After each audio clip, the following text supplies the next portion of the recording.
নমস্কার বন্ধুরা, আজকে আমি একটা নতুন রেসিপি নিয়ে চলে এসেছি আমার রান্নাঘর প্রিয়াঙ্কা ইন্দু কিচেনে।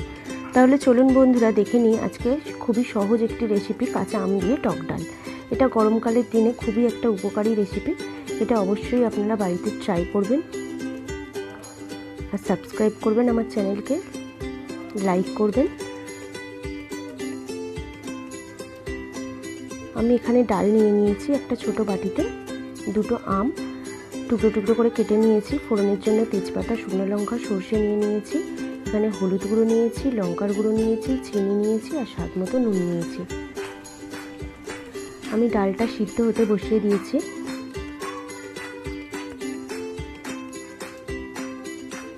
ডালটা আমার সিদ্ধ হয়ে এসছে।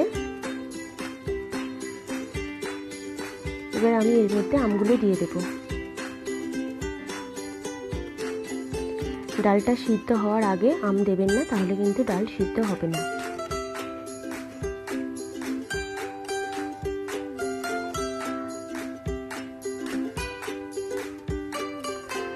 আমটাও আমার সিদ্ধ হয়ে এসছে।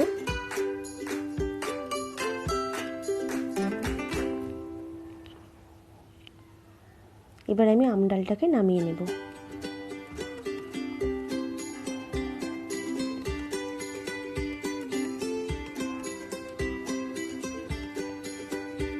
কড়াইতে তেল দিয়ে দেব। তেলটা গরম হয়ে এলে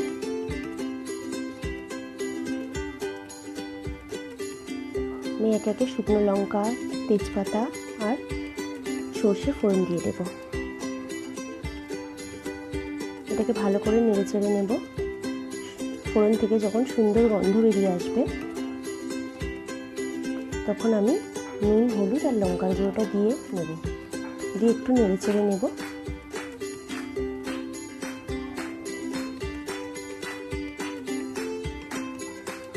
এবার আমি ডালটাকে ঢেলে দেবো।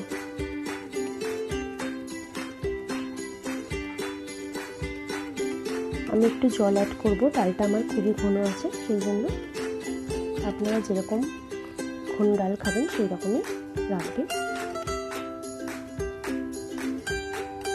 বন্ধুরা, এটা একটা খুবই সহজ রেসিপি, এটা খেতে খুবই ভালো হয়, অবশ্যই আপনারা বাড়িতে ট্রাই করবেন। এটা পোস্ত আলু ভাজার সাথে খুবই ভালো লাগে। পোস্ত আলু ভাজার রেসিপিটা আমি আগেই দিয়ে দিয়েছি।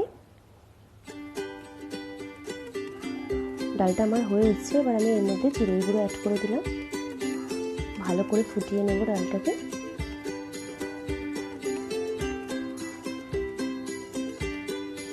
তো বন্ধুরা, আপনাদের যদি রেসিপিটা ভালো লেগে থাকে আপনাদের বন্ধুদের সাথে অবশ্যই শেয়ার করবেন।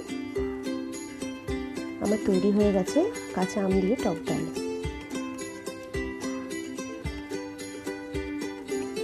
তো বন্ধুরা, এটা বাড়িতে অবশ্যই ট্রাই করবেন নিরামিষের দিনে। এটা খুবই ভালো হয় খেতে আর গরমকালের খুবই একটা ফেমাস রেসিপি। সবাই ভালো থাকবেন বন্ধুরা। Tata, bye bye.